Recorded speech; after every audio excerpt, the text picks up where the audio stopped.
সে চট করে বলে ফেলল, আমি বাড়ি যাব না। লোকটি চিন্তাযুক্ত নিঃশ্বাস ছেড়ে দিয়ে একটু চুপ করে থেকে ঠোঁট গোল করে বলল, ও ঘরছাড়া কন্যা, তা কোথায় যাবে? আশা ভাবতে লাগল কোথায় যাবে। ভাবনার সময়টুকু দীর্ঘস্থায়ী করতে ক্ষত হাতটা অতি সাবধানে ধরে ধীরেসুস্থে উঠে বসল আশা। পাশে দাঁড়ানো সুবেশী মেয়েটি সাদা কভারের বালিশটি খাটের সঙ্গে ঠেকিয়ে দিয়ে আশাকে হেলান দিতে স্কন্ধে মৃদু বলপ্রয়োগ করল। আশা আধশোয়া হয়ে আরামসে হেলান দিল। এই সময়টুকুতে আশা যথেষ্ট ভাবনা নিয়ে নাড়াচাড়ার সময় পেল। আপাতত এই সুন্দর দর্শন লোকটাকে একটা কিছু বলে বিদায় দেওয়া দরকার। আশা লক্ষ্য করল, এই লোকের চেহারাতেই যেন একটা নাছোড়বান্দা ভাব ঠিকরে পড়ে আছাড় খাচ্ছে আশার চেহারায়। কি হলো? বলো কোথায় যাবে? এবার একটু বিরক্ত ভাব ফুটিয়ে বলল লোকটি। আশার নিজের মধ্যে কথাগুলো গুছিয়ে নিয়ে গ্রাম্য চিরাচরিত ভাষাটি ত্যাগ করে খাপোছাড়াভাবে বলল, আসলে আমি তো চট্টগ্রাম যাচ্ছিলাম দাদুর বাড়িতে। মাঝপথে ট্রেন দুর্ঘটনাটা হলো আর কি। বাড়ি যাব না মানে ঢাকা যাব না, আর চট্টগ্রাম যাব। রাস্তাটা দেখিয়ে দিল, একাই যেতে পারব। আশার কথাগুলো তার নিজের কাছেই এত ছন্নছাড়া আর সন্দেহজনক শোনাল যে সে নিজেই সন্দিহান হয়ে পড়ল এই চতুর লোকটি তার কথা বিশ্বাস করবে কিনা। কিন্তু আশাকে অবাক করে দিয়ে লোকটি বিশ্বাস করল। বলল, ঠিক আছে, আপনি রেস্ট নিন। একটু সুস্থ হয়ে উঠলেই আপনাকে পাঠিয়ে দেওয়া হবে। বলে লোকটি উরুতে ভর দিয়ে উঠে দাঁড়াল এবং একনজর আশার দিকে এক পলক তাকিয়ে নিগড়িত সুন্দর ভঙ্গিতে হেঁটে বেরিয়ে গেল। লোকটি বেরিয়ে যেতেই ঘরে অবস্থান করা মেয়েটি আহ্লাদিত হেসে আশার দিকে তাকিয়ে গদগদ কণ্ঠে বলল, আপনি ওনাকে চিনেন না? আশার দুটি চোখে উড়ো চিন্তা এসে ভর করল মুহূর্তেই। হাতের ক্ষতটা থেকে একটা ব্যথা চঞ্চন করে শরীরের সর্বত্রই বিষের মতো ছড়িয়ে পড়ল। সে যন্ত্রণাটা লুকিয়ে উৎসুক হয়ে মেয়েটির উদ্দেশ্যে প্রশ্ন করল, না তো। কে উনি? কি বলেন, আপনি কোনো দেশে থাকেন বলুন তো? ওনার মতো জনপ্রিয় মানুষকে চিনেন না? আশা বোকার মতো নির্ভারচিত্তে ঠোঁট টেনে মাথা নাড়ল। মেয়েটি আরও একটু অবাক হওয়ার ভান করে মুখের প্রদীপ নিভিয়ে মৃদু করে হেসে বলল, জেনে যাবেন আস্তে আস্তে। উনি প্রফেশনাল গায়ক, গান করেন, আর রাজনীতি। এই রিসোর্টে এসেছেন ওনার একটা গানের মিউজিক ভিডিওর শুটিংয়ে। আপনার তো ভাগ্য ভালো, আপনি ওনার কোলে চড়ে এতদূর এসেছেন। কতজনের এমন সৌভাগ্য হয়? আশা নির্বিকার মনে হিতৈষী লোকটির যশগান শুনতে লাগল। গত সন্ধ্যাতেই অনাকাঙ্ক্ষিতভাবে লোকটির কোলে চড়ে আসার মনে হয়েছিল তিনি এলেবেলে কেউ নন। যার হাঁটা চলা, কথাবার্তার ভঙ্গিমা, নিখুঁত অঙ্গভঙ্গি আর মুখাবয়ব এত সুসৌষ্ঠব সে ছোটখাটো কেউ হবে আশা তা কল্পনাও করেনি, বরং এমন কিছুর জন্যই সে প্রস্তুত ছিল। কিন্তু ভাবার সময় ছিল না। তার গতদিনের ক্ষীণ ধারণাটা এবার বিশ্বাসে রূপ নিল। তবুও এই দুর্বল শরীরে অন্যজনের স্তবগান কতক্ষণ সহ্য করা যায়? এক পর্যায়ে আশা বিরক্ত হল এবং সেই বিরক্তির খুবই সূক্ষ্ম অভিব্যক্তি তার চোখে মুখে কেলি করে গেল। তবুও আশার বিরক্তিটুকু আঁচ করতে পারল না মেয়েটি। সে অনর্গল ফোরফোর করতেই থাকল মিনিট 10। হঠাৎ একটা অল্পবয়সী ছেলে এসে দরজা ঈষৎ আলগা করে ডাক দিল, তুলি আপু, ওনার জন্য নাশতা আর ঔষধ নিয়ে যেতে বলেছে। খাবারের কথা মনে হতেই আশার পেটের ভেতরে খাবারের পোকারা যেন আনন্দ নৃত্য করে উঠল। প্রায় একদিন হয়ে গেল তার পেটে কিচ্ছুটি পড়েনি। আর এইমাত্র কথাটি মনে পড়ল আশাবৃর। ট্রেন দুর্ঘটনায় পেটে আঘাতে পেটটা অনুভূতিহীন হয়ে পড়ল কি না কে বলবে? না, ভাবাবেগবর্জিত হলে তো আর এখন পেটের পোকাগুলো আনন্দে নেচে উঠত না। ছেলেটির ডাকে তুলি নামক মেয়েটি চলে যাচ্ছে বুঝতে পেরে আশা তড়িঘড়ি করে এতক্ষণ চেপে রাখা কথাটি বলে ফেলল গড়গড় করে, শুনুন, একটা ফোনের ব্যবস্থা করা যাবে? বাসায় কথা বলবো। মেয়েটি আশার মুঠোফোন শূন্যতায় আশ্চর্য না হয়ে নির্বিবাদে নিজের হাতের ফোনটাই আশার দিকে এগিয়ে দিয়ে বেরিয়ে গেল। এখানে মেয়েটি আলগা হতবাক হওয়ার সুযোগ থাকলেও সে হয়নি কেন কে জানে। আশা আর এত কিছু ভাবতে গেল না। এবার একটু পেছনে ফিরিয়ে নিয়ে যাই পাঠকদের। সেদিন, যেদিন মধ্যরাতে আশা বাল্যস্কি রাইসার মদতে বাড়ি থেকে স্টেশন অবধি পৌঁছেছিল। আশা তো ছলে বলে কৌশলে পগার পার হল। কিন্তু রাইসা যেন নিজের কপালে শনির দশা নিজেই ডেকে আনল। জহির সেদিন অপ্রকৃতস্থ ছিল কারণ একটা বিয়ের অনুষ্ঠানে গিয়ে প্রথমবারের মতো হালকা অ্যালকোহল পান করেছিল। দীপ আগে থেকেই অভ্যস্ত থাকায় পান করার পরও অতটা প্রতিক্রিয়া দেখা যায়নি তার মাঝে। উপরন্তু সে নিজেই জহিরকে সামলাতে ব্যস্ত ছিল। কিন্তু দুজনের কেউই দূর থেকে রাইসা এবং আশাকে লক্ষ্য করতে পারেনি। ওরা যখন ভীততটস্থ রাইসার কাছাকাছি এলো তখন আচমকা দীপ চমকে উঠে স্টেশনে একাকিনী রাইসাকে দেখে। আশা বাসটি তখন স্টেশন ছাড়িয়ে সমান্তরাল রাস্তার বাঁকে মিলিয়ে গিয়েছে সবে। দীপ অনবরত হাউকাউ করা জহিরকে সামলিয়ে নিয়ে আশেপাশে সতর্ক চোখ বুলিয়ে জিজ্ঞেস করল, তুমি এখানে কেন রাইসা? অধমুখী রাইসা কোনো উত্তর করেনি। প্রখর বুদ্ধিসম্পন্ন দীপ একটুখানি নীরব থেকে ব্যাপারটা বুঝে হৃদয়ঙ্গম করে নিয়ে ফিসফিস করে বলল, আশাকে কোথায় পাঠিয়েছ রাইসা? রাইসা তীক্ষ্ণ চোখে মুখ তুলে তেরোছা বলল, আপনাকে বলতে আমি বাধ্য না। যেখানেই পাঠিয়েছ ও যেন ভালো থাকে। রাইসা মুখের ভেতর অস্ফুটে রেখে হুমম বলে দূরে দাঁড়িয়ে থাকা ভ্যানে চড়ে বসল। ভ্যান চালক প্যাডেল চালিয়ে দ্রুত সেখান থেকে প্রস্থান করল। জহির তখন ঢুলু ঢুলু চোখে দীপের দিকে তাকিয়ে বলল, মেয়েটি কে রে? দীপ কেবল একটি হতাশার দীর্ঘশ্বাস ফেলে জহিরের হাত ধরে এক প্রকার টেনে বাড়ির দিকে নিয়ে গেল। পরের দিন সকালে খণ্ড প্রলয় বেঁধে গেল পুরো এলাকায়। কথায় আছে ধর্মের ঢাক আপনি বাজে। এখানেও হলো তাই। কুলসুমা খাতুনের পালিত মেয়েটি বাড়ি থেকে পালিয়েছে এমনি একটা রটনা রটে গেল 3 গ্রামে।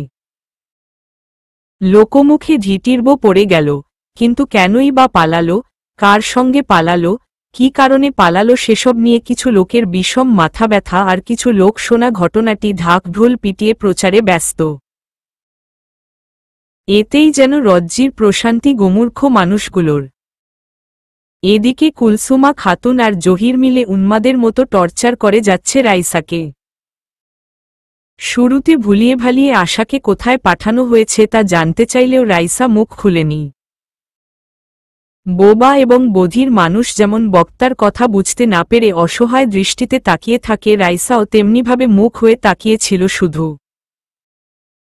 শেষমেশ যখন সোজা আঙুলে ঘি উঠল না তখন কুলসুমা খাতুন আদরের মেয়ের ওপর ক্ষুব্ধা হয়ে ক্রমাগত চপেটাঘাত করল, চিৎকার চেঁচামেচি করল। কিন্তু রাইসা নিজের অবস্থানে অনড়। পরিস্থিতি এমন যে সে প্রয়োজনে প্রাণ বিসর্জন দিতে প্রস্তুত, কিন্তু আশার প্রকৃত অবস্থান দ্বিতীয় কাউকে জানাতে নারাজ। এই নিয়ে সারাদিন রাইসার ওপর জোরজবরদস্তি চলল, কখনো বা আপোষে আর কখনো বা ভিন্ন পন্থা অবলম্বন করে। এত কিছুর মধ্যে রাইসার মাথায় শুধু একটা বিষয় ঘুরঘুর করেছিল যে আশা যদি এই বাড়ি থেকে বিতাড়িত হয় তবেই তো সবাই খুশি।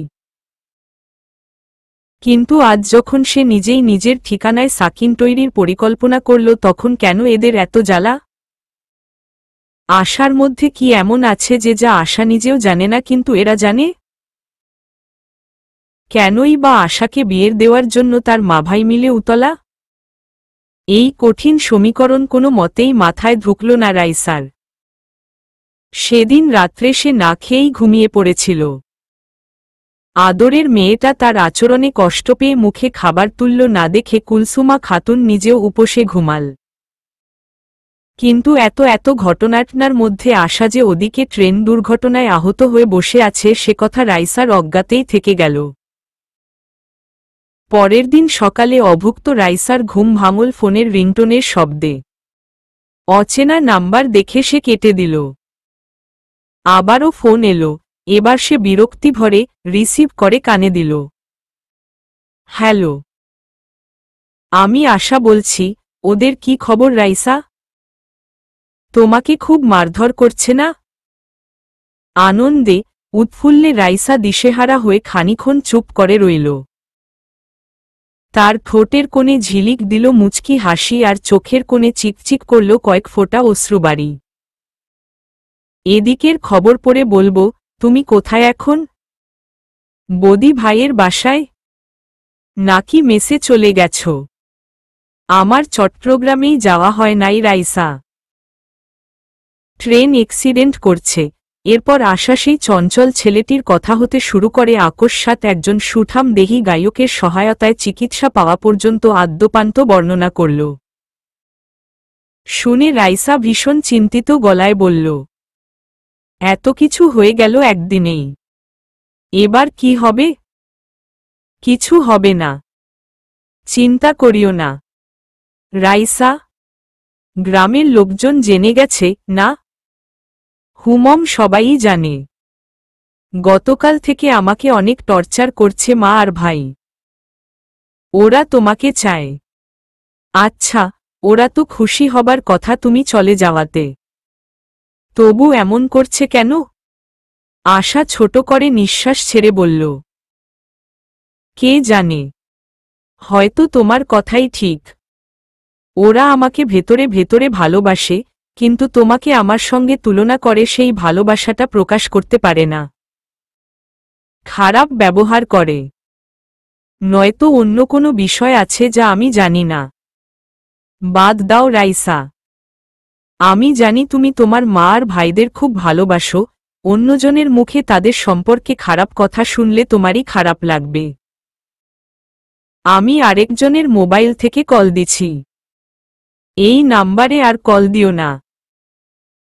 প্রয়োজন হলে আমি ফোন দিব। রাখি। আশা মোবাইল কান থেকে নামাতে উদ্যত হতেই কুলসুমার বাজখাই গলাটা শোনা গেল। কৌতূহল হয়ে মোবাইলটা আবারও কানে লাগালো আশা। ততক্ষণে কুলসুমা খাতুন অতর্কিতভাবে রুমে ঢুকে রাইসার হাত থেকে মোবাইলটা ঈগলের মতো ছো মেরে নিয়ে কানে বসিয়ে বলা শুরু করল। যা বলতে শুরু করল তা প্রকাশ করতে লজ্জা হয় তবুও করি। এই বেশ্যার মেয়ে বেশ্যা।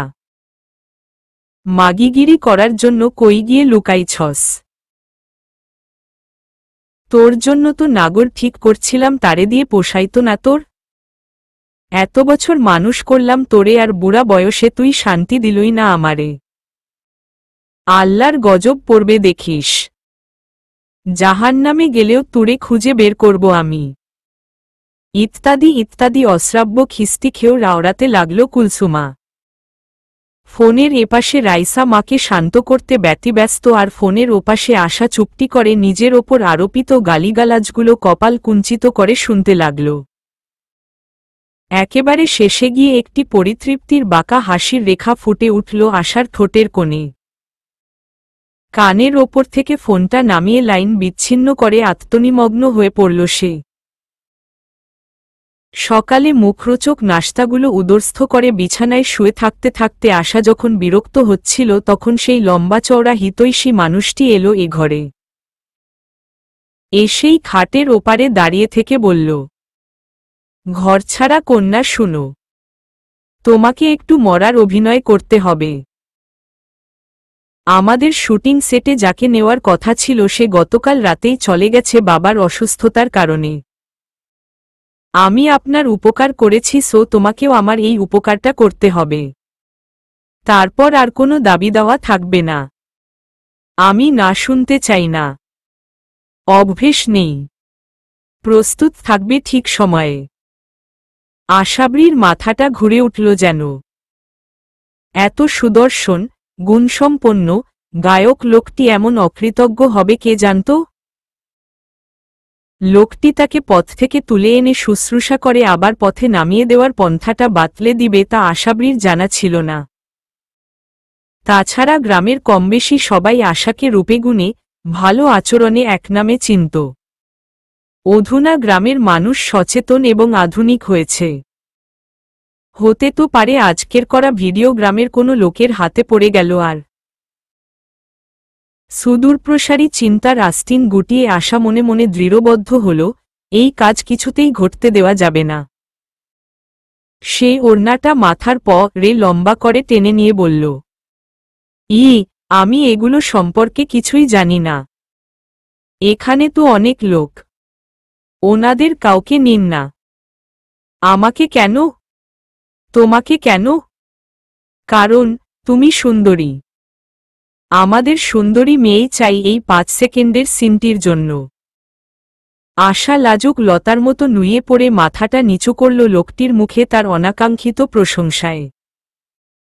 লোকটি আবার বলল, তাছাড়া তোমাকে কিছু পে করা হবে। তোমাকে জোর করতাম না, আমার সেই রাইটও নেই। তবুও একটা মনের দাবি বা অনুরোধ নিয়ে বললাম। আসলে চট্টগ্রামে আমার কিছু রাজনৈতিক জরুরি কাজ আছে। আজ শুটিং পেছালে সামনের কুরবানি ঈদে মিউজিক ভিডিওটা রিলিজ করতে পারব না। একসঙ্গে দুটো গান রিলিজ করার কথাটা বলেই লোকটির বোধহয় মনে হল, সে এসব কথা একজন সাধারণ মেয়েকে কেন বলছে। এবং পরক্ষণেই আশার জর্জর প্রকাশের দিকে তাকিয়ে একটু কপাল কুঁচকে তাকাল। এরপর খোলা দরজার দিকে মুখ বাড়িয়ে জোরে হাকল। তুলি নামক মেয়েটা কোত্থেকে দৌড়ে এলো দরজার সামনে। লোকটির দিকে তাকালো সপ্রশ্ন দৃষ্টিতে। দারুণ দেহসৌষ্ঠবে আবৃত লোকটি ভোল পাল্টে অগ্নিময় গলায় বলল, তোমাকে গতকাল বলেছিলাম মেয়েটার টেক কেয়ার করতে।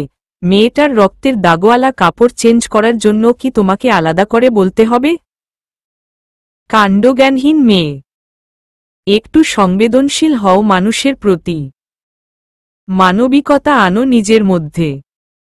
মেয়েটি মৃদু মৃদু গলায় বলল, আমাকে শুধু শুধু বকছেন। উনি নিজেই পরতে চাননি আমার কাপড়। দুনিয়ার সবাই তো এক হয় না। ও কেন তোমার কাপড় পরবে? যাও মার্কেট থেকে কিনে নিয়ে এসো এক্ষুনি। মেয়েটি আজ্ঞা পালন করতে সেখান থেকে সরে গেল নম্রভাবে। আশা এখনো বুঝতে পারল না মেয়েটি এই লাট সাহেবের কি হয়। তার নিজের অহমের জন্য নির্দোষ মেয়েটার বকা খাওয়াতে একটু অনুতপ্ত হল আশা। কাপড়গুলো পরে নিলেই হতো। মিথ্যে দর্প দেখানোর কি দরকার ছিল সেই সময়ে? লোকটি মেয়েটির চলে যাবার পানে একনিমিক তাকিয়ে থেকে আশার দিকে মাথা ঘুরিয়ে বলল, মেয়েটার ভাই আমার সহযোগী ছিল। সে ক্যান্সারে মারা যাওয়ার পর পরিবার চালানোর জন্য এই বেককল মেয়েটা আমার কাছে আসে ভাইয়ের পদটা দখল করার জন্য। যদিও আমি বলেছিলাম ওদের পরিবারটা চালাবো, কিন্তু এই মেয়ে অহংকার দেখিয়ে বলল, তারা মাগনা খেতে চায় না। জাকগে সেসব কথা। তোমাকে কেন এসব বলছি আমি নিজেও জানি না। ইদানিং স্বভাবটাই বোধহয় বদলে যাচ্ছে। বুড়ো লোকদের মতো বেশি কথা বলছি। শুনুন হুমম, তুমি চিনো আমাকে? আশা সরলভাবে মাথা নেড়ে বলল, না। মেয়েটা বলেছে আপনি গান করেন। বেশ, না চেনাই উত্তম। তবে সেই কথাই থাকল, আপনি 5 সেকেন্ডের দৃশ্যটিতে অভিনয় করবেন। অভিনয় বলতে শুধু মরার মতো সোজা হয়ে 5 সেকেন্ড পড়ে থাকবেন। That's it. কথা বলেই লোকটি খুবই মিষ্টি করে হেসে প্রফুল্ল মনে বেরিয়ে গেল। আশা হানা কিছুই জবাব দিতে পারল না। ধুধু মরুভূমির মাঝে আচানক বজ্রপাতে হতো মুসাফিরের ন্যায় নিশ্চল হয়ে রইল সে। একের পর এক বিপদ, একের পর এক অবিরত ঝুটঝামেলায় মানসিক এবং শারীরিক উভয় দিকেই ক্লান্ত হয়ে পড়ল আশা। তবে সে জীবনের এই ক্রান্তিলগ্নে এসে বেশ বুঝতে পারল এখানেই সবকিছুর সমাপ্তি নয়, বরং এখানেই সূচনা। সামনে যে আরও শত কুহেলিকাচ্ছন্ন দুর্গেয় রহস্যময় পথ মারাতে হবে। তবে কিসের এত সংকোচ, কিসের এত দ্বিধা, কার জন্য এত ভয়? সে তো এখন মুক্ত বিহঙ্গের মতো উড়ে বেড়াবে যত্রতত্র। অভিমানিনী হরিণী যেমন বাঘের কবলে পড়বে বলে নিশ্চিত হয়ে ঘর ছেড়ে বেরোয়, তখন তার পিছুটান শিথিল হয়ে পড়ে। তেমনি আশারও কোনো পিছুটান নেই, বন্ধন নেই। সে যে বাঁধনহারা। তবে মুক্তির স্বাদটাকে কেনই বা সে মনের অসুস্থ টানাপোড়েনে অযথা বিষিয়ে তুলছে? না, আর নয়। এই উপত্যকায় মানুষ সবচেয়ে বেশি নিজেরাই নিজেদের সঙ্গে প্রতারণা করে, নিজেকে দেওয়া কথা নিজেই ভাঙে, নিজেই গড়ে। তেমনি আশার মনের অর্গল খুলে যে আর নয় মনোসংকল্পটি প্রকাশিত হয়েছে তা বাস্তবতার পুরু ধূলির আস্তরণে ঢাকা পড়ে যাওয়াও সময়ের দাবি মাত্র। লোকটি, লোকটি, লোকটি, একজন মানুষকে কাহাতক এভাবে সম্বোধন করা যায়?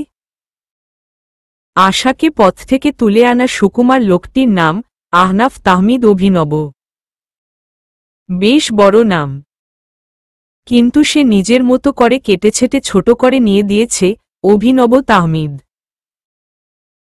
পাবলিক ফিগারদের দুই শব্দের নাম থাকাই উত্তম। এতে সাধারণ মানুষের চিনতে আর ডাকতে সুবিধে হয়। অভিনবের উজ্জ্বল শ্যামল গাত্রবর্ণ, যেমনই লম্বা তেমনি প্রশস্ত আর তুষ্টপুষ্ট শরীরের গড়ন। মাথায় অনেকদিনের নাকাটা হালকা হেয়ার ক্রিমে ভিজানো কুচকুচে কালো ঝরঝরে ঝলমলে চুল, চুলে ঢাকা সুডৌল করটি।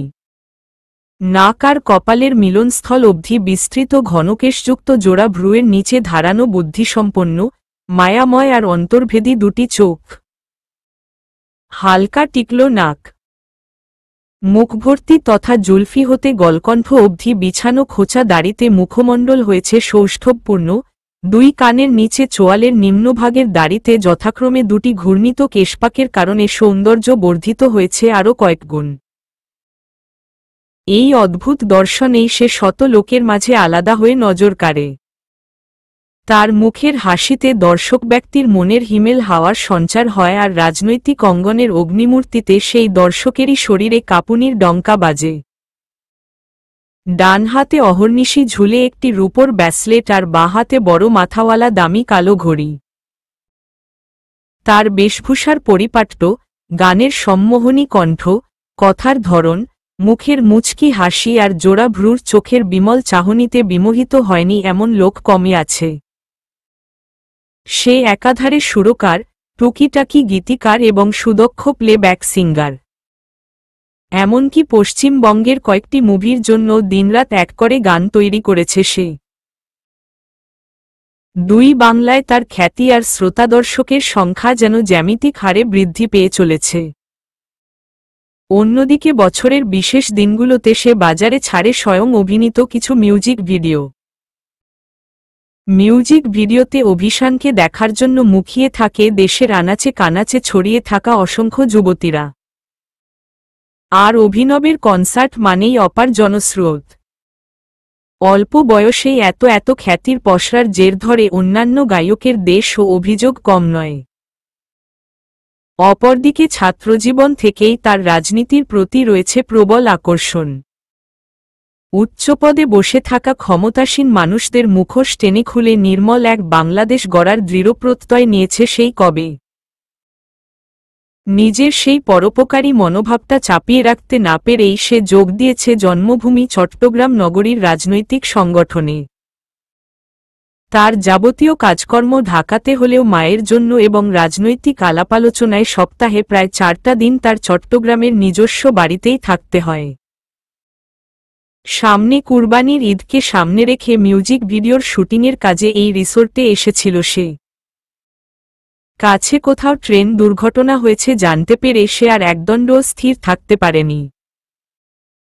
সেখানে সশরীরে গিয়ে নিজের সাধ্যমতো সাহায্য সহযোগিতা করে আসার পথে আহত আশাবরীর সঙ্গে তার অতর্কিত এই সম্বন্ধ। এর পরের ঘটনা সম্পর্কে পাঠক অবগত আছেন, তাই আর প্রকাশের প্রয়োজন নেই।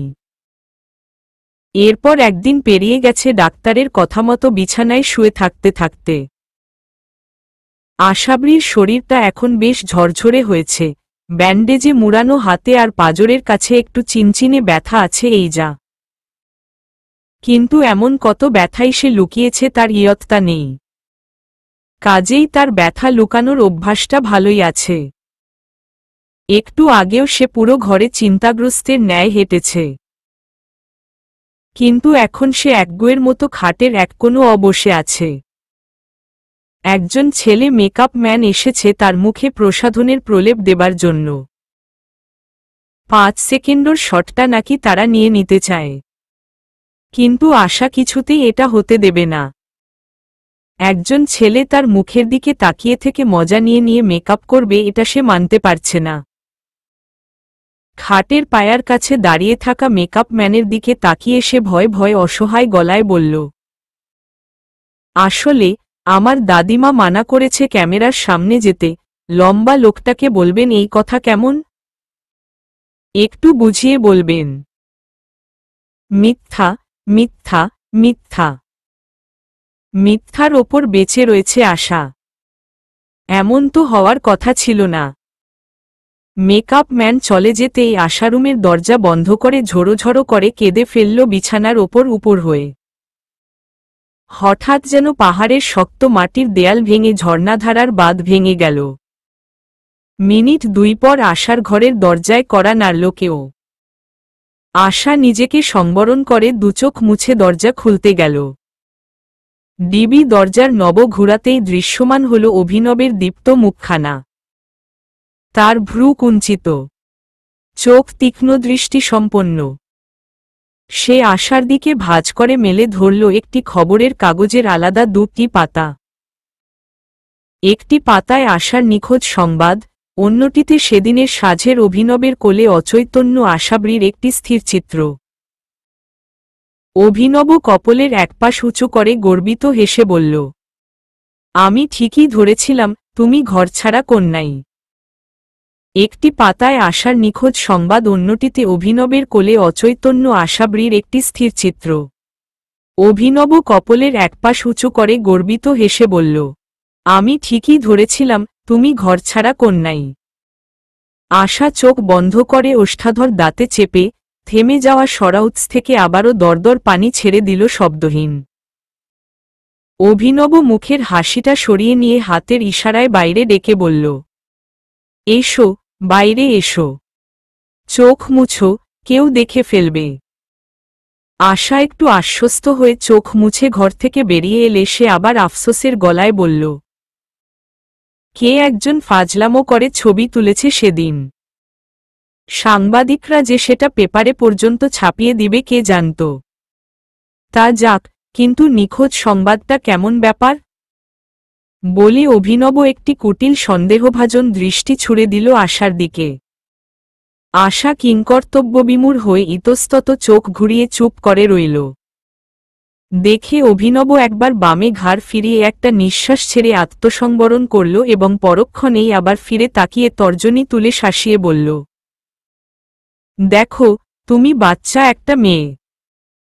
মানুষ যখন নিজ থেকে হারায় তখন তাকে খুঁজে পাওয়া কঠিন। তোমার ব্যাপারটা আমি পরিষ্কার জানি না। আমার জায়গায় অন্য কেউ হলে তোমার দিকে তেমন ভ্রুক্ষেপই করত না, কিন্তু আমি একজন পলিটিক্যাল মানুষ। এই মুহূর্তে তোমার কিছু হয়ে গেলে দায়টা আমার ঘাড়েই আসবে। তুমি। কথার মাঝখানেই হঠাৎ আশা বলে উঠল, আপনি শুধু শুধু টেনশন করছেন। আসলে দাদিমা আমাকে ভীষণ ভালোবাসে। ট্রেন অ্যাক্সিডেন্টের খবর পাওয়ার পরও যখন আমার খোঁজ পাইনি তাই পত্রিকায়। আশা কথাগুলো এমনভাবে বলল যেন 2 দিন ধরে মুখস্থ করা কোনো পড়া স্যারের সামনে গড়গড় করে উগরে দিচ্ছে।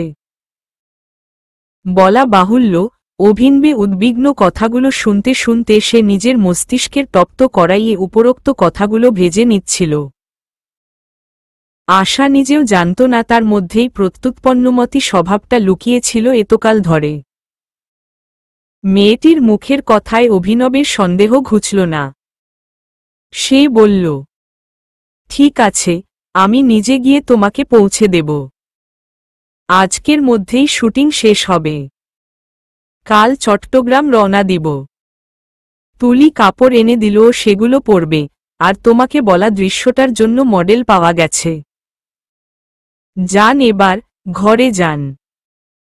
অভিনবের বলা শুরুর দিকের কথাগুলো যেন আশার পিঠে শক্তিমান চাবুকের আঘাতে ফালাফালা করে দিল। তার আন্ত মাথাটা চাবুক খাওয়া অপরাধীর মতো চমকে তুলে তাকাল সামনে। তার চোখের দৃষ্টিতে জন্মজন্মান্তের অসহায়ত্ব। যে কারোরই মায়া হবে। এই সৃষ্টিশীল গায়ক লোকটার মন কেন গলে না? কে জানে আবার এ কোনো ফাঁদে পড়ল আশাবৃ। চট্টগ্রামে তো তার কেউ নেই। মাথায় শত জর্জরিত চিন্তার বোঝা নিয়ে সে দৃষ্টিনন্দন রিসোর্টের কাঠের তক্তাপোষের মেঝেতে ধীরলয়ে হেঁটে সেখান থেকে প্রস্থান করল। অভিনব শুধু বুকের দুপাশে হাত গুজে দাঁড়িয়ে দাঁড়িয়ে মেয়েটির গতিবিধি লক্ষ্য করতে লাগল। গভীর চোখে।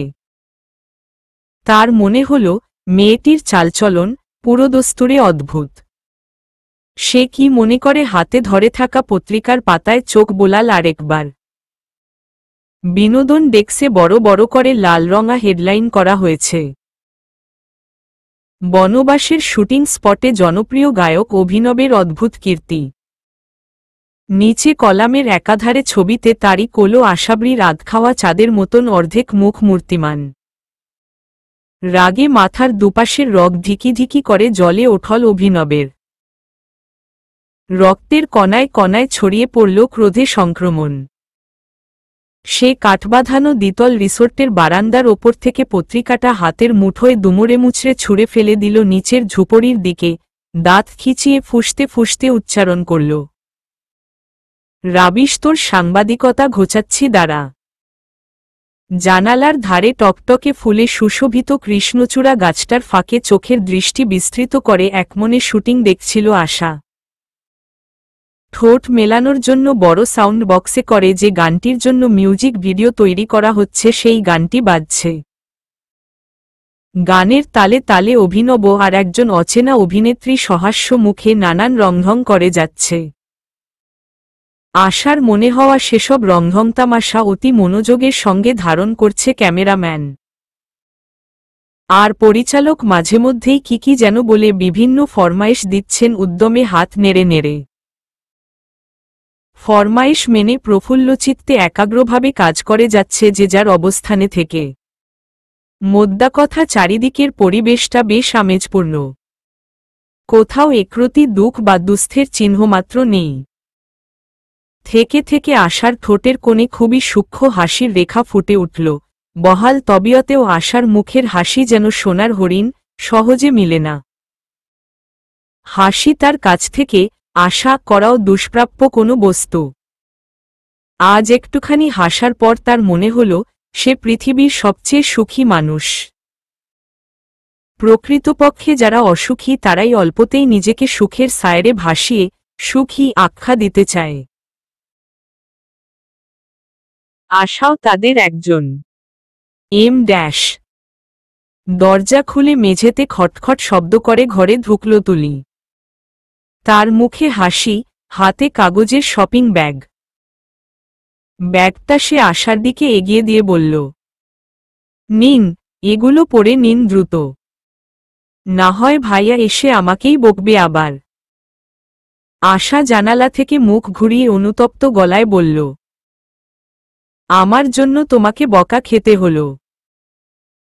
তুলি হেসে বলল, এ আর নতুন কি, প্রায়ই বকে, এখন আর গায়ে লাগে না। আশা লজ্জাবনত চোখে নতুন কাপড়ের প্যাকেটটা থেকে কাপড় বের করতে করতে বলল, বকে কেন? আমি বোকা কিনা তাই বকে।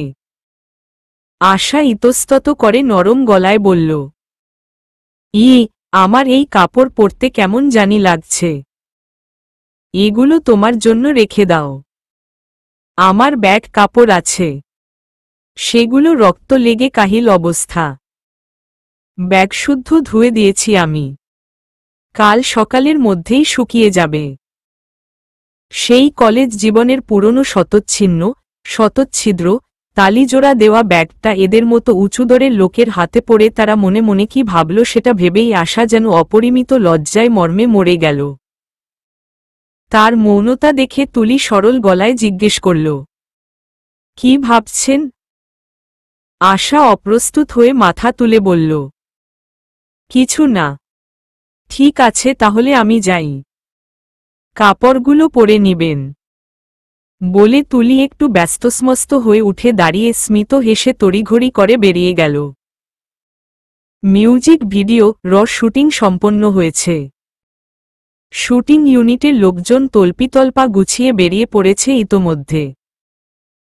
রিসোর্টে শুধু রয়ে গেছে অভিনব, কো আর্টিস্ট টিভি অভিনেত্রীটি আর অভিনবের সহযোগী ড্রামবাদক রনি। তারও ছোট একটা পার্ট ছিল ভিডিওতে। যাদের গুরুত্বপূর্ণ কাজ আছে তারা আগেভাগেই চলে গেছে। বাদবাকিরা সকালে বেরোবে বলে ঠিক করেছে। উপরন্তু দিনভর কাজ করা শেষে কারোরই আর দীর্ঘ জার্নি করার স্পৃহা শক্তি রইল না। অভিনব হেলান দিয়ে লম্বা করে পা ছড়িয়ে বসেছিল রিসোর্টের গোল টেবিলে। বারান্দার আনাচে কানাচেতে ছড়িয়ে আছে রংবেরঙা আলোর বর্ণচ্ছটা। বাইরের নিঝুম ঝিল্লিমুখর রাত ঘনায়মান হচ্ছে ধীরে ধীরে। পূবের ঝাউবন থেকে মুক্ত ঝিরিঝিরি বাতাস ঘুরে বেড়াচ্ছে উদ্দেশ্যহীন। বৈশাখের ঘোর অমানিসায় আকাশের গায়ে কালিমাময় কলঙ্ক রটেছে। অন্ধকার যেন আষ্টেপৃষ্ঠে জড়িয়ে রয়েছে বাদা গাছের পাতায় পাতায়। বেয়ারা সাংবাদিকটার একটা শায়েস্তা করা দরকার ভেবে অভিনব মোবাইলটা ঠোঁটের ওপর মৃদুভাবে নাড়তে নাড়তে আকাশপাতাল ভাবল। নিজেদের লোককে ঝামেলায় জড়ানো যাবে না, অন্য ব্যবস্থা করতে হবে। এই মিডিয়ার লোকগুলোর বার বেড়েছে খুব। জনপ্রিয় মানুষদের নামে যখন তখন যা ইচ্ছে আগডুম লিখে ছাপিয়ে দিয়ে ঘাপটি মেরে বসে থাকে। এবার ব্যাপারটা শুধু জনপ্রিয় লোকদের মধ্যেই সীমাবদ্ধ নয়, বরঞ্চ একজন অবলা উপহত নারীকে অহেতুকভাবে টানা হয়েছে এর মধ্যে। মেয়েটি দস্তুর মতো ভীত, আতঙ্কিত এবং চিন্তিত। সুতরাং শাস্তি তার প্রাপ্য। ভাবতে ভাবতে হঠাৎ কিছু একটা মনে পড়ার ভঙ্গিতে শটান হয়ে বসে মনোযোগী হয়ে ফোন টিপে কানে লাগালো ফোন। হ্যালো, রবি বলছিস? হ্যাঁ, আপনি কে? আমি অভিনব। ঢং ছাড়, কাজের কথায় আসো। ফোনের ওপাশের রবি লোকটা হাসল। বল কি করতে হবে? অভিনব বলল, তোর মারদাঙ্গা ছেলেগুলো আছে না, ওগুলাকে আমার লাগবে একটু। একজন ভীষণভাবে ভয় দেখাতে হবে। রবি গরিমার সঙ্গে অপারগতা দেখিয়ে বলল, আমাদের কাজ ভয় দেখানো না, পিটানো। এসব ছোট কাজ নিই না আমরা। তর ছেলেপুলেদের বল না ভয় দেখাতে। আমার ছেলেপুলেরা মারামারি করে না সহজে, ভয়ও দেখায় না। যার যে কাজ তার সেই কাজই করা উচিত। যাকে যে কাজে মানায় তাকে সেই কাজেই যাওয়া উচিত। তাছাড়া তোর গুন্ডা টাইপ ছেলেগুলোর এক একটার যা জানোয়ারের মতন চেহারা, এমনিতেই ভয় পাবে।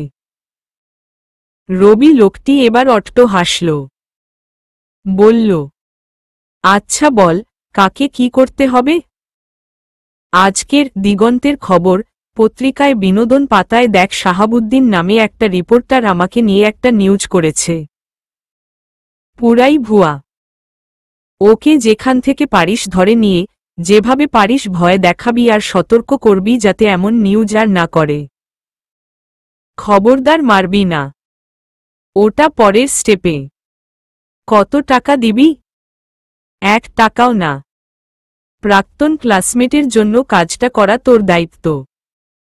রাখছি, বাই। ফোনটা রেখে অভিনব ফোঁস করে একটা স্বস্তির নিঃশ্বাস ফেলল। ভাবতে লাগল পরবর্তী কাজ নিয়ে। সকাল 9টার দিকে প্রত্যুষভোজ সেরে বেরিয়ে পড়ল সবাই। টিভি অভিনেত্রী মেয়েটি নিজস্ব গাড়িতে করে ঢাকার দিকে রওনা দিল এবং আশাবরী, অভিনব, তুলি আর তার সহযোগী রনি একটা কালো কার গাড়িতে চেপে বসল। কারটি অভিনবের। যদিও এসব ভোগবিলাস আর গুলজারে তার অত আকর্ষণ নেই, তবুও কয়েকদিন আগে সেটি চড়া দামে ক্রয় করেছে যাতায়াতের সুবিধার্থে। রনি ভালো ড্রাইভিং জানে। সে ড্রাইভিং সিটে বসে সবকিছু ঠিকঠাক আছে কিনা একবার পরখ করে গাড়ি ছুটাল বেগে। অভিনব বসল ড্রাইভার অর্থাৎ রনির পাশে। আশা আর তুলি পেছনের সিটে বসল। এ পর্যন্ত কারোর সঙ্গে কথা হয়নি আশার। দুর্ভাগ্যবশত তারা যে জায়গা থেকে গাড়িতে উঠেছিল সেখানে না ছিল কোনো দোকানপাট আর না ছিল কোনো প্রতিষ্ঠান যার দ্বারা এই জায়গাটার অবস্থান চিহ্নিত করা যায়। আশা জানে না সে এখন কোথায় আছে, কোনো এলাকায় আছে। এমনকি এও জানত না চট্টগ্রামে পৌঁছার পর সে এই লোকটিকে কোনো ঠিকানায় তার অজ্ঞাত দাদু বাড়িটি দেখিয়ে দিবে। সেই ভাবনা থেকেই গতরাতে তুলি থেকে মোবাইলটা মেগে নিয়ে রাইসার কাছে ফোন দিয়েছিল সে। অবশ্যই ফোন দিয়ে লাভ বিশেষ হয়নি, কারণ রাইসা এই লোকশূন্য নয়নাভিরাম এলাকার নামই জানত না। তবুও রাইসা বুদ্ধি খাটিয়ে ট্রেন অ্যাক্সিডেন্টর সময় এবং ট্রেন ছাড়ার সময়ের হিসাব কষে একটা এলাকার চিহ্নিত করেছিল এবং সেই এলাকা থেকে চট্টগ্রাম পৌঁছাতে কতক্ষণ সময় লাগতে পারে তার একটা গড়পড়তা হিসাব করে আশাকে একটা বুদ্ধি দিয়েছিল। রাইসার সেই বুদ্ধি অনুযায়ী কাজ করতে পারলেই বদি ভাইয়ের সাহায্যে তার বান্ধবীর মেসে ওঠা যাবে। কিন্তু আশার মনে ক্ষীণ সন্দেহের ধূম্রজাল সর্বদা আচ্ছন্ন করে রাখে।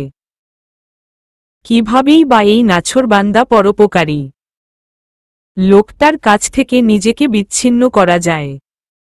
একদম আঠার মতো লেগে রয়েছে যে। ভাবতে ভাবতে আশা জানালার আধতলা কাচের কার্নিশে থুতনি রেখে রাইসাপ্রণীত পরিকল্পনাটি নিয়ে অনন্যমনা হয়ে ভাবতে লাগল। বাতাসের তুমুল ঝাপটায় তার অনাদৃত এলোমেলো চুলগুলো আরও এলোমেলো হয়ে আছড়ে পড়ে খেলা করে কপাল, ঘাড় আর কাঁধে। খড় হাওয়ায় চোখের পাতা দুটি জোড়াজোড়ি করে এক হতে চাইছে ভীষণ করে। ক্রমে ক্ষীণ হয়ে আসে চোখের দৃষ্টি, তবু ভালো লাগে আশার। ভবিষ্যৎ নিয়ে চিন্তাশীল মনে একটা উড়ুক্কু ভাব এসে যোগ দেয়। এ কথা মিথ্যে নয় যে এত মনোহর গাড়িতে এতটা স্বাচ্ছন্দ্যে কখনো চড়েনি আশা।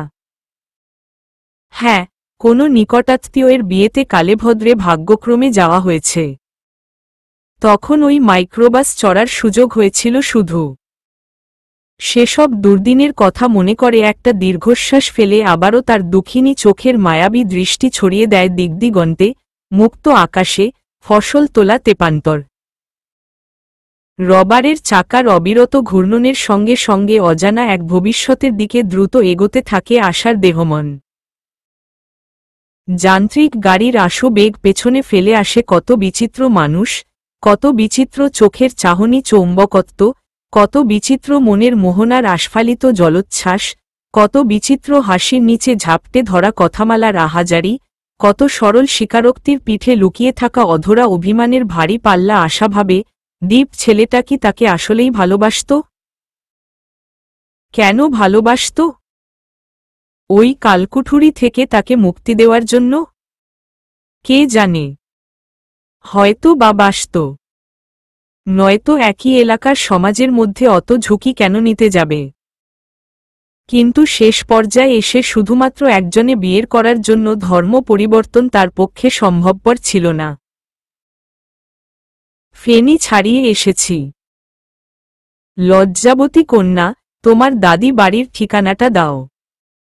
অনেকটা সময় পাড়ি দেবার কৌতুকের স্বরে পর কথাটা বলল অভিনব। কিন্তু আশা যেন শুনেও শুনল না। একইভাবে বাইরে মুখ রেখে চুপ করে বসে রইল। এভাবে জড়ো হয়ে থাকার মানে হল নিজের মধ্যে কথাগুলো গুছিয়ে নেওয়া। কয়দিনে এই বিষয়টা শিখেছে আশা। এবার অভিনব একটু শক্ত গলায় বলল, কি হলো? কথা কানে যায় না? আশা এমন শক্ত গলায় একটু ভয় পেয়ে সোজা হয়ে বসল। আমতা আমতা করে বলল, হ্যাঁ, আমি দাদিমার সঙ্গে কথা বলেছি কাল রাতে। উনি বলেছেন রেল স্টেশনে আসবেন আমাকে নিতে। আজীব দাদিমা আপনার, এত জায়গা রেখে রেল স্টেশনে? যাই হোক, রেল স্টেশনে নতুনটা নাকি পুরাতনটা? আশা পড়ল চরম বিপাকে। এখানে আবার নতুন পুরাতন আছে তা তো জানা ছিল না। সে আর মনে মনে দ্বিধান্বিত না হয়ে বলে ফেলল, নতুন স্টেশনটা। অভিনব বিরক্তিভরা একটা দৃষ্টি আশার দিকে নিক্ষেপ করে মন্ত্র জপার মতো বিড়বিড় করে কি যেন বলে ঘাড় ঘুরাল। অভিনবের কাছে এই মেয়েটাকে সুবিধার মনে হচ্ছে না। সারাক্ষণ এমন একটা ভাব নিয়ে থাকে যেন জগৎ সংসারে সে কিছুই জানে না। এত বড় ধিঙ্গি একটা মেয়ে আসমান থেকে দৈবক্রমে খসে পড়ে জমিনের হালো অবস্থা যেন ঠাউরে উঠতে পারছে না। কে জানে গল্পের মতো দেবতার অভিশাপে স্বর্গের অপ্সরা জমিনে অবতরণ করেছে কিনা। ভেবে এক টুকরো অবদ্ধ হাসল অভিনব। পাশে ড্রাইভিং করা রনি আর চোখে ওর চাপা হাসি দেখে ফোড়ন কাটল। তুলি, দেখেছ? তোমার মনিব আজকাল একা একা হাসে। মনে রং লেগেছে। তুলি হাসিমুখে কিছু বলতে যাওয়ার আগেই অভিনব হালকা ধমকের সুরে বলল, মনিব কি রে রনি? আমি ওর ভাইয়ের মতো। মুখে একটু লাগাম দে। দেখ, কি না করছি ওর জন্য। ওর ভাই বেঁচে থাকলে যা করত আমিও তাই করছি। পারতপক্ষে কোনো ঘাটতি রাখছি। ওর পড়াশোনাটাও চালিয়ে যাচ্ছি। পরে যাতে এমন কথা না শুনি। কৌতুকপ্রিয় রনি অভিনবের সিরিয়াস কথাটা হো হো করে হেসে উড়িয়ে দিয়ে বলল, যাই বল অভি ভাই, তোমার একা একা হাসার পেছনে কাহিনীটা ঢাকা দিতে পারবে না। নিরুপায় হয়ে অভিনব বলল, শুনবি কেন হাসছিলাম? হাসছিলাম এই মেয়েটার কাণ্ড দেখে। এরপর নিজের ভাবনার আগাগোড়া রগুড়ে গলায় খুলে বলল রনিকে। শুনে রনি আর অভিনব দুজনেই অট্টহাসিতে ফেটে পড়ল। তুলি কেবল অনুভূতিহীনার মতো আশার দিকে তাকিয়ে রইল। পৃথিবীতে চলতে হলে কখনো কখনো কিছু কথা না শোনার ভান করেই থাকতে হয়। আশা সব শুনেও না শোনার ভান করে আগের মতোই জানালার কাচের ওপর থুতনি ঠেকিয়ে বাইরে তাকিয়ে রইল।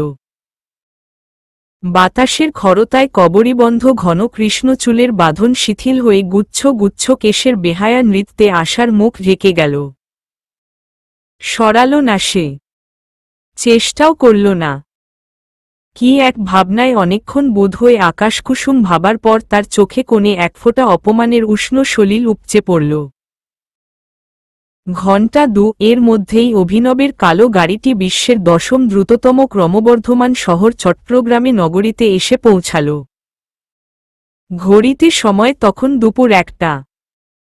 মাথার ওপর সূর্যটা যেন গর্জে গর্জে তাপ নিঃসৃত করছে। বড় বড় দালানে গায়ে গায়ে মধ্যাহ্নের পীতবর্ণের সূর্যকিরণ চকচক করছে। তাকালেই তীক্ষ্ণ প্রতিফলনে কপাল যায় কুঁচকে, চোখের পাতা আসে জড়িয়ে। চারিদিকে শহুরে মানুষের কোলাহল রবে গমগম করছে। ওরা সবাই রেলস্টেশনে কাছে এসে গাড়ি থেকে নেমে পেটে দানাপানি দেওয়ার উদ্দেশ্যে একটা রেস্টুরেন্টে ঢোকার উদ্যোগ করতে লাগল। আশাও গাড়ি থেকে বেরিয়ে চট্টগ্রাম শহরটাকে অদ্ভুত চোখে ফিরে ফিরে দেখতে লাগল। ইতোমধ্যে অভিনবের রাজনৈতিক অঙ্গনের কয়েকজন তাগড়া জোয়ান ছেলেপুলে এসে জড়ো হল গাড়ির পাশে। অল্পক্ষণের মধ্যেই সব ভুলে সেখানে দাঁড়িয়ে তাদের সঙ্গে অজানা কোনো আলাপে মত্ত হয়ে পড়ল সে। এদিকে রনি আর তুলি খিদের জ্বালায় রেস্টুরেন্টে ঢোকার জন্য আইধাই করছে। আশা নির্ভারচিত্তে সবার চোখের আড়ালে গিয়ে দাঁড়াল। এমনভাবে দাঁড়াল যাতে লক্ষ্য করলে দেখা যায়, কিন্তু আপাতদৃষ্টিতে চোখে পড়ে না। হঠাৎ কিছু স্কুল কলেজের ছাত্রছাত্রী অভিনবকে পিঁপড়ের মতো ছেঁকে ধরল, হৈহুল্লোড় করে। সবার হাতে দামি স্মার্টফোন। অভিপ্রায় অভিনবের সঙ্গে একটি ফটোগ্রাফ নেওয়া। ব্যাস, যে যার মতো করে ঠেলেঠুলে মোবাইল উঁচিয়ে ছবি তোলায় রত হয়ে পড়ল। অভিনব কাউকে নিরাশ করল না। এই ভিড়ের মধ্যে আশা যেমন সবার চোখের আড়ালে হয়ে পড়ল, সেও তেমনি এই মোক্ষম সুযোগটা বেহাত করতে চাইল না। চোখের দৃষ্টি আর অঙ্গভঙ্গি সরল রেখে গাড়ির জানালা দিয়ে হাত গলিয়ে নিজের ব্যাগটা পেটের সঙ্গে ঝাপটে ধরে আশা অনেকটা দৌড়ে সরে পড়ল সেখান থেকে। একবারের জন্যও পেছনে ফিরে তাকাল না। ব্যস্ত অভিনব, খিদায় কাতর রনি কিংবা তুলি কেউই এই দৃশ্য দেখতে পেল না। খোদা জমিনে দেখল কেবল একজন। সে অভিনবেরই একজন অনুচর। ছেলেটি সবাইকে ঠেলেঠুলে সেখান থেকে সরিয়ে অভিনবের কানে কানে গিয়ে কথাটা বলল।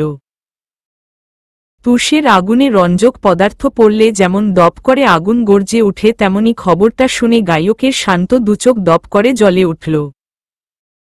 এই ছদ্মবাসী মেয়েটা শেষমেশ ফাঁসিয়ে ছাড়বে নাকি?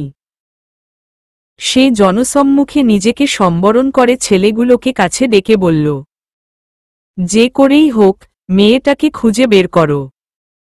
পরে এ নিয়ে কোনো ঝামেলা হোক তা আমি চাই না। কথামতো ছেলেগুলো আশাবরীর সন্ধানে চলে গেলে অভিনব গাড়ির ওপর একটা চাপড় দিয়ে বিড়বিড় করে বলল, মানুষের ভালো করতে নেই দেখি। নিশ্চয় মাথায় ছিট আছে মেয়েটার। খুঁজে নিই আগে, পরে বুঝাচ্ছি মজা। অভিনবের সাঙ্গপাঙ্গদের চারিপাশে চোখ বোলাতে বোলাতে দলবেঁধে দৌড়ে আসতে দেখে আসা। সে পায়ের গতি বাড়িয়ে একটা বিকিকিনিমুখর মুদির দোকানে ঢুকে পড়ে গায়ের বিশাল ওড়নাটা দিয়ে নিজের মুখখানা পেঁচিয়ে নেয় বেশ করে। এরপর দোকানের বাইরে ভয়ার্ত চোখ বুলিয়ে বিড়বিড় করে বার কয়েক আল্লাহর নাম নিয়ে ত্রস্ত পায়ে দ্রুত বেরিয়ে পড়ে সেখান থেকে। গা ঢাকা দিতে ঘুরতে থাকে শহরের অজানা অচেনা সব অলিগলি আর রাস্তার কিনারায়। অনুসন্ধিৎসু ছেলেগুলো ভাগাভাগি করে ইতস্তত ছড়িয়ে পড়ে আসার সন্ধানে। একটা ছেলে কিছুক্ষণ আশার গতিবিধি লক্ষ্য করে একসময় পিছু নেয়। আশাবরী হাঁটার গতি মন্থর করে তো ছেলেটাও তাই করে। আবার দ্রুত হাঁটে তো ছেলেটাও দ্রুত হেঁটে আশার নাগাল পাবার ক্লান্ত চেষ্টা করে। অবস্থা বেগতিক বুঝতে পেরে আশা সত্বর একটা লোকাকীর্ণ জায়গায় সরে আসে। ছেলেটা ধৈর্যের বাঁধ ভেঙে গেল। সে সেখানেই আশার রপ্ত করতে উদ্যত হয়ে বলল, এই মেয়ে, মুখ খুলো দেখি। ঘরের দুয়ারে এসে পালাচ্ছ কেন? তুমি এখন পালাবে আর অভিনব ভাই ভেজালে পড়বে তা তো হচ্ছে না। আশা থতমত খেয়ে দাঁড়িয়ে পড়ল সেখানে। আশেপাশে কয়েকজন ভদ্রলোক বিস্ময়াভিভূত দৃষ্টিতে তাকালো দুজনের দিকে। ছেলেটি আবার বলল, ভালোই ভালোই, চলো ঘরে পৌঁছে দিয়ে আসি। আশা যখন কোনো উত্তর না করে অসহায় চোখ দুটো আশেপাশে উৎসুক লোকদের মাঝে বিকিয়ে দিয়ে করে দুই পা পেছাল, তখন হল কেল্লাফতে। বিস্ময় নিয়ে তাকিয়ে থাকা লোকগুলো গোলমাল করা শুরু করল। একজন বলল, ওই মিয়া, ওনারে ডিস্টার্ব কিল্লে গইতে লাইগু? ফিডে হাইতু মনোহরণে? ওনাকে ডিস্টার্ব করছো কেন? মার খেতে ইচ্ছে করছে? একই কথা আরও কয়েকজন লোক সমস্বরে বলে প্রতিবাদ জানাল। দুর্বিপাকে পড়ে ছেলেটা একটু নুয়ে পড়ল, তবু দম্ভ কমল না। আপনারা জানেন আমি কার লোক? এই কথায় একজন গর্জন ভরে বলল, থিয়ানি হাইলি বের ওই যাইবু নেতাগিরি। মার খেলে নেতাগিরি ছুটে যাবে। এভাবে উত্তরোত্তর হট্টগোল বেড়ে গেল। আশা বুঝতে পারল এখানে আর একদণ্ড থাকা সমীচীন নয়। ভেবে আশেপাশে একবার চোরা দৃষ্টি ফেলে বিদ্যুৎ গতিতে সেখান থেকে লম্বা দিল। কিছুদূর গিয়ে বড় রাস্তায় উঠে কিছু না ভেবেই ক্ষণিকের জন্য থামা একটি টেম্পোতে উঠে বসল সে। আরও কয়েকজন যাত্রী উঠার পর টেম্পোটি ছেড়ে দিল অজানা কোনো রাস্তার উদ্দেশ্যে। অনেকটা সময় ধরে দৌড়ের ওপর থাকার কারণে আশার ক্ষতস্থানে অনাকাঙ্ক্ষিত টান পড়ে টনটনে কুশ্রী ব্যথা ব্যাপৃত হয়ে পড়ল সারা শরীরে। নিম্নস্থ পাঁজরের ব্যথাটাও সূচের মতো বিধে খানিক পরপর। দাঁতে দাঁত জড়িয়ে সেসব অসহনীয় ব্যথা সহ্য করে দুই করপুটে মাথা চেপে ধরে বড় বড় নিঃশ্বাস ছাড়ে আশা। মাথার ভেতর নিখিল বিশ্বটা যেন ঘোর তমময় আবর্তে ঘুরপাক খায়। একবার মনে হয় গায়ক লোকটাকে সবকিছু খুলে বললেও হতো, কিন্তু পরক্ষণেই এর পেছনে যুক্তি দেয়াল হয়ে দাঁড়িয়ে যায়। মনে হয় খুলে বললেই যদি ঝামেলা এড়ানোর জন্য তাকে আবার সেই কালকুঠুরিতে পৌঁছে দেয়। লোকটাকে তো আর আশা খুব বেশি চিনেও না, কাজেই অতটা ভরসা করা অন্যায়। আপা, কোনো জায়গায় যাইবেন? টেম্পোর অ্যাসিস্ট্যান্ট ছোকরাটার তীক্ষ্ণ কণ্ঠে আশা চমকে মাথা তুলে তাকাল, কিন্তু সহসা কোনো উত্তর দিতে পারল না। গাড়িটি কোনো জায়গায় যাবে তা তো সে জানে না। উত্তর না পেয়ে ছোকরাটি অন্য যাত্রীদের থেকে ভাড়া তুলতে থাকে। শেষাশেষি এসে আশা ও অন্যদের কাছ থেকে শুনে একটা জায়গার নাম বলে এবং সেই জায়গাতেই তাকে নামিয়ে দেওয়া হয়। কিন্তু এরপর ওদের আর রেস্টুরেন্টে খাওয়া হলো না। অভিনবের দলের ছেলেরা আশাকে ধরে নিয়ে এলে জনসম্মুখে ঝামেলার মুখে পড়তে হবে ভেবে সবাইকে নিয়ে অভিনব নিজ বাসায় চলে এলো। কিন্তু এতক্ষণ পরেও সাঙ্গপাঙ্গদের কেউ কোনো ভালো খবর নিয়ে এলো না। অভিনবের তেতলা রাজকীয় পৈতৃক বাসটি নগরীর খুলশি অভিজাত এলাকায়। উঁচুনিচু পাহাড় কেটে চোখ জুড়ানো পরিবেশ তৈরি করে মাথা তুলে দাঁড়িয়েছে এই এলাকাটি। কোথাও বা এখনো স্মৃতিচিহ্ন হিসেবে রয়ে গেছে পাহাড়ের বিবর্জিত খণ্ডাংশগুলো। এই বাড়ির দক্ষিণ দিকেই এমন একটি ছোট পাহাড় কতল হওয়া পূর্ব পাহাড়ের স্মৃতি বহন করে মানবসৃষ্ট দালানগুলোর বিপরীতে মুখ বেঁকিয়ে দাঁড়িয়ে আছে বহুকাল ধরে। সেই পাহাড়ের গা থেকে ছুটে আসা অনাবিল বাতাস অহর্নিশ এই বাড়িতে এসে হামলে পড়ে। মোটামুটি একটা শান্তিময় পরিবেশ বিরাজ করে সর্বদা। দুপুরে ফিরেই ওরা খিদের তাড়নায় হাতমুখ ধুয়ে খাবারের টেবিলে বসে গেল। অভিনবের মা জেসমিন আক্তার আগেভাগেই কোনো প্রশ্ন না করে দ্রুত খাবারের ব্যবস্থা করলেন সবার জন্য। গানের কাজের জন্য রনিকে প্রায়ই এই বাড়ির নিচতলায় অভিনবের স্টুডিওতে থাকতে হয় বলে বাড়ির সদস্যদের সঙ্গে তার ভালোই সখ্যতা রয়েছে। কারণেই সে নির্দ্বিধায় খাবার আসনটা গ্রহণ করে নিল সবার আগে। উপরন্তু কৌতুকপ্রিয় হবার কারণে সেও বাড়ির সদস্যদের প্রিয়পাত্র। এদিকে অভিনবের ছোট বোন ইহিতা এবার এইচএসসি দিয়েছে চট্টগ্রাম কলেজ থেকে। দেখতে শুনতে মোটামুটি হলেও পড়াশোনায় তার বিচক্ষণতার প্রমাণ প্রতি বছরই হাতে আসে। সহসা ডাইনিংয়ে ভাইদের কোলাহল শুনে সেও এসে জুটল প্রফুল্ল চিত্তে। কুশলাদি বিনিময় শেষে সবাই খেতে বসলে সেই সময়ই অভিনবের বাবা প্রফেসর মোয়ালি বিরক্তিভরা কুঞ্চিত কপালে এসে হাজির হলেন ক্লাস নেওয়া শেষে।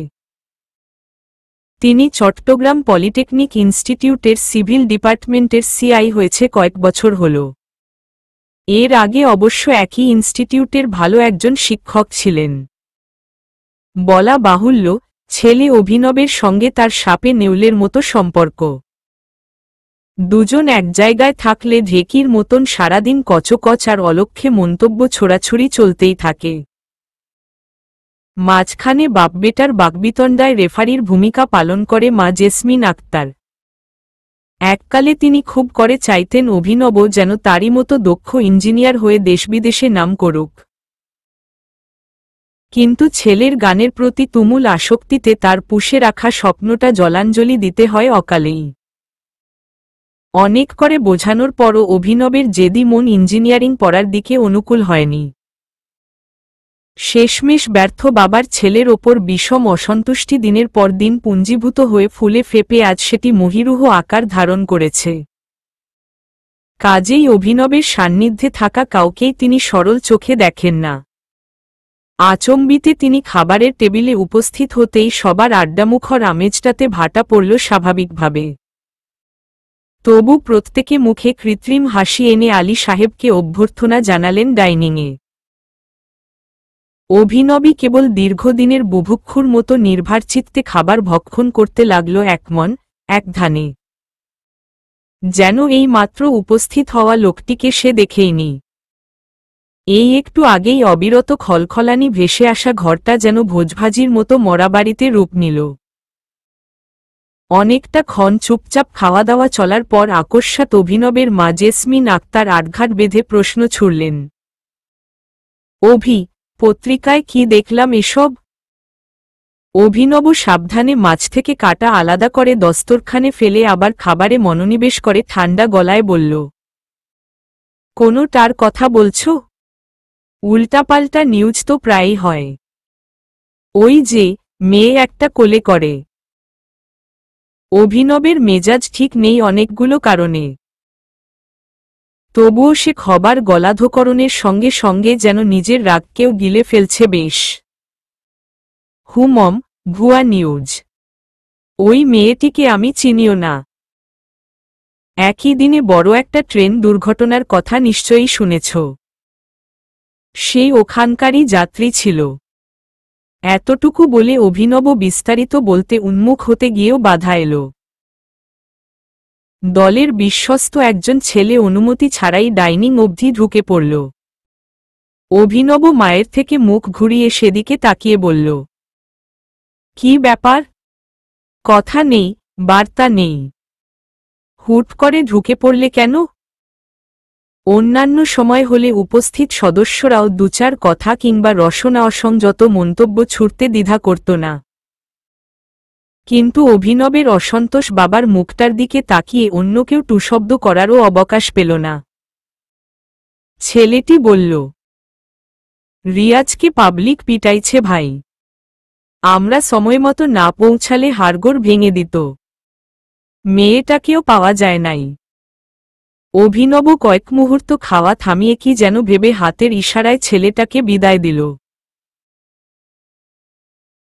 বাবা এতক্ষণ পর খাওয়া বন্ধ করে বলে উঠলেন, আবার মেয়েটে নিয়ে ঝামেলা? তোমার ছেলেকে বলে দাও এসব ঝামেলা আমি সহ্য করব না। অভিনব রূঢ়ভাবে পাল্টা জবাব দিল, কেন? আমি কোনো সময় মেয়ে নিয়ে ফুর্তিবাজি করেছি? নাকি তোমার পায়ের কাছে কয়েকটা মেয়ে এনে বলেছি, বাবা, তোমার বৌমা পছন্দ হয়েছে? খাওয়ার টাইমে যত ঝামেলা। আলী সাহেব কখনোই ছেলের উদ্দেশ্য সরাসরি কথা বলেন না। যাই বলেন, ছেলের মুখোমুখি থাকা সত্ত্বেও স্ত্রীর মাধ্যমে বার্তা প্রেরণ করেন। এখনও তাই করলেন। শুনলে তোমার ছেলের কথা। ওই পায়ের কাছে বউ নিয়ে আসাটাই বাকি ছিল। রাতদিন গান গেয়ে বেড়াও, নেচে বেড়াও, খুঁজে খুঁজে মেয়েদের সাহায্য করে বেড়াও, ওসব কি? অভিনব নির্বিকারে খেতে খেতেই কথার পিঠে কথা বলছিল। ও সমস্যা তাহলে এখানে? আসল কাহিনীটা কি জানো মা? উনি সারাদিন দাঁড়িয়ে দাঁড়িয়ে মাঠের মধ্যে ছেলেমেয়েদের ক্লাস করানোর কারণে স্টুডেন্টরা ওনাকে যতটা সম্মান করে তার চেয়ে বেশি সম্মান করে আমার বাবা হওয়ার কারণে। আরেকটা অবজারভেশন হলো, আমি মনের খুশিতে গিয়ে নেচে চলি আর উনি কত কষ্টে স্টুডেন্ট পড়ায়। হিংসা হয়। কথাগুলো বলতে বলতেই অভিনব খাওয়ার পাট চুকিয়ে উঠে দাঁড়াল। ঢোক ধরে এক গ্লাস পানি গলায় ঢেলে ঢেকুর তুলে প্রস্থান করল সেখান থেকে।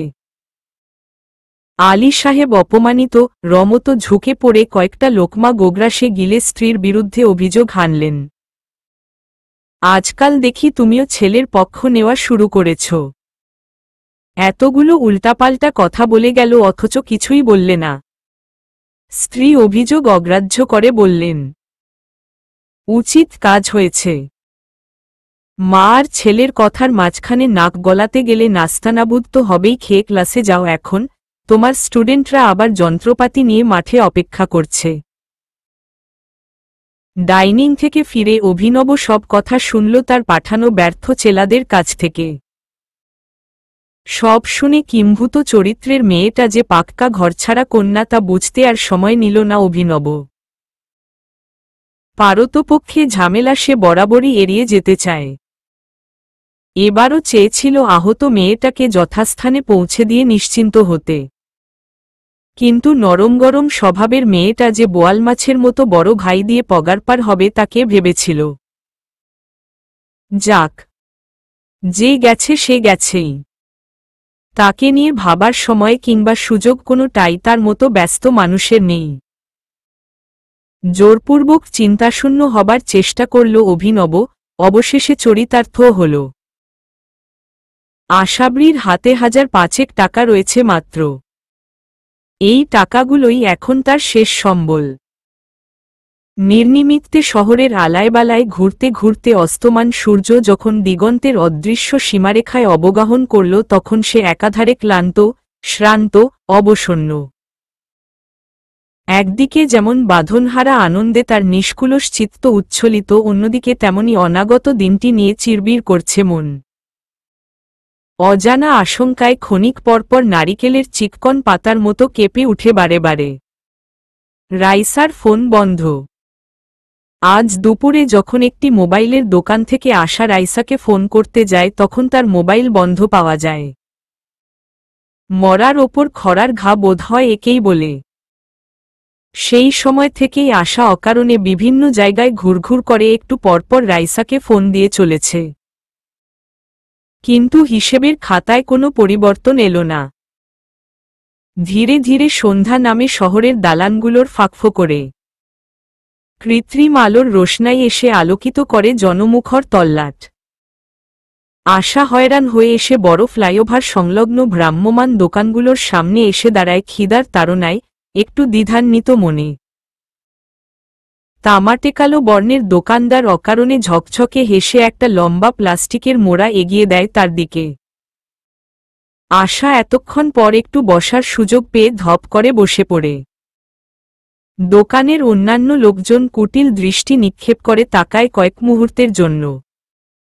আশা সেদিকে ভ্রুক্ষেপ না করে সদ্য বানানো ধোয়াছুটা সিঙাড়া খায়, গপগপ করে, ফু দিয়ে ধোয়া কুণ্ডলীর সঙ্গে লড়াই করে। দুপুরে কিচ্ছুটি খাওয়া হয়নি তার। সেই সকালে উদর জুড়ানো নাশতাগুলো জঠরের এক কোণে পড়ে রয়েছে কেবল। ফলে দিনশেষে খিদের জ্বালাটা একটু বেশি হওয়ায় ৩-৪টে সিঙাড়া একের পর এক উদরসাৎ করে চলে সে। এতে পেটের বেয়ারা পোকারা কিছুটা বাগ মেনে জ্বালাতন থামায়। এরপর সিঙাড়ার বিল মিটিয়ে আশা অনেক রাত অবধি সেখানে বসে থাকে। কাস্টমার আসে, খায়, চলে যায়। কত রকমফের লোকের অবাধ আনাগোনা এই জায়গায়। কেউ বা আশার দিকে ফিরেও তাকায় না, আবার কেউ কেউ অতি বক্র দৃষ্টিতে প্যাচিয়ে প্যাচিয়ে দেখে আশাকে। আশা কেবল অস্বস্তি নিয়ে সেখানে ঠায় বসে থাকে। তিতিবিরক্ত মন উঠতে চাইলেও অবসন্ন মন তাতে সায় দেয় না। গাইগুই নিয়ে অগ্রাহ্য করে। বসে বসে আশা ভাবে আর ভাবে, এবার কি হবে? বদি ভাইকেই বা সে খুঁজে পাবে কিভাবে? সৃষ্টি ছাড়া রাইসাটাই বা কোনো গর্তে গিয়ে মরল তাকে এই নগরীতে ছেড়ে দিয়ে? আবার বুক কেঁপে ওঠে, কোনো বিপদ হল না তো রাইসার? না, কি বিপদ হবে? তার কোনো দলিয়া মা কুলসুমা বেঁচে থাকতে রাইসার কোনো বিপদ হতেই পারে না। অসংলগ্ন অসার ভাবনাগুলোর আদিয়ন্ত নেই আশার। এভাবে রাতের অন্ধকার ঘনীভূত হয় ধীরে ধীরে। লোকজন কমে আসে, গাড়ি ঘোড়ার ছুটে চলাও মন্দীভূত হয়ে আসে। মেয়েলোক বলে হয়তো আশাকে দোকানি কিছু বলে না। শেষমেশ গভীর রাতে দোকান উঠিয়ে নেওয়ার সময় হলে দোকানির অঙ্গভঙ্গি দেখে আশা নিজ উদ্যোগেই সেখান থেকে উঠে আসে। আসার সময় ফ্রিতে নিয়ে আসে আরও ৩টি ঠান্ডা সিঙাড়া। এগুলো পরবর্তী দিন আর বেচা যাবে না। কি ভেবে দোকানি সিঙারাগুলো ছোট কালো থলে ভরে সহাস্য মুখে আশার দিকে বাড়িয়ে দেয়। আশা শুরুতে ইতস্তত করে, পরে দুহাত বাড়িয়ে নিয়ে কৃতজ্ঞতায় ঈষৎ মাথা কাত করে সেগুলো ব্যাগে পুরে নেয়। হাঁটতে হাঁটতে ফ্লাইওভারের ওপর উঠে গেল আশা। ফ্লাইওভার থেকে রাতের শহরটাকে অপার্থিব সুন্দর দেখায়। যদ্দূর চোখের দৃষ্টি পশে ততদূরেই রংবেরঙের বর্ণিল ছটায় ঝিকিমিকি করে জলে চোখের তারা। মনের মধ্যকার তপ্ত হাওয়াটা পালিয়ে গিয়ে অদ্ভুত পবিত্র শীতলতা ছড়িয়ে পড়ে সর্বত্র। সর্পিল ফ্লাইওভারের বাঁকে বাঁকে ঢুলুঢুলু পায়ে ঘুরে বেড়ায় আশা। কখনো সখনো সা করে গায়ে ঠান্ডা বাতাসের ঝাপটা মেরে ছুটে যায় গাড়িগুলো। নিজেকে এই অচেনা শহরের বাসিন্দা ভেবে যেমন ভালো লাগে, আবার তেমনি আবার নিজের একাকিত্বে অসহায় বোধ হয়। আচম্বিতে একটা নড়বড়ে কার গাড়ি পাশ কেটে ছুটে না গিয়ে আশার পেছনে এসে শ্লথ হতে হতে দাঁড়িয়ে গেল। আশা থমকে দাঁড়িয়ে কৌতূহলী হয়ে পেছনে ঘুরে তাকাল। গাড়ি থেকে বেরিয়ে এলো দুজন মধ্যবয়সী স্থূলকায় নরনারী। দুজনেই স্বাভাবিক পায়ে আশার সামনে এসে দাঁড়াল। দুই নরনারী একবার ঠাড়াঠাড়ি করল, এরপর নিশ্ছিদ্র নীরবতায় ছেয়ে যায় আশপাশ। একসময় আতঙ্কিত আশা বিস্ফারিত চোখে দমবন্ধ করে প্রশ্ন করল, কারা আপনারা? মহিলাটি মুচকি হেসে অন্যরকম গলায় বলল, যাবে আমাদের সাথে? অনেকক্ষণ ধরে দেখছি ঘুরঘুর করছো এখানে ওখানে। থাকার জায়গা নেই নিশ্চয়। মহিলাটির বচনভঙ্গি এই দেশীয় না। বিদেশি লোক বাংলা শিখলে বাক্যের স্ফুরণে যেমন একটা আনাড়িপোনা রয়ে যায় তেমনি। আশার ভেতরটা অচেনা আশঙ্কার চেতনা খচখচ করে উঠল। সে নির্বাক বিস্ময়ে একটু চুপ করে থেকে ভয়ার্ত গলায় বলল, আমি কেন আপনাদের সাথে যাব? এবার লোকটি কথা বলল, কারণ আমি তোমাকে সমস্ত সুবিধা দিব, থাকার জায়গা দিব, তোমারই লাভ। কিছু একটা বুঝতে পেরে আশার গা হয়ে গেল হিম, মুখ হয়ে গেল পাণ্ডুর। তবু সে যেন পায়ের তলা থেকে সাহস সঞ্চার করে বলল, না না, আমি যাব না। আপনারা কেন আমাকে সুবিধা দিবেন? পুরুষ লোকটি খেক করে শুকনো হেসে বলল, এটাই আমাদের কাজ, যেতে তোমাকে হবেই।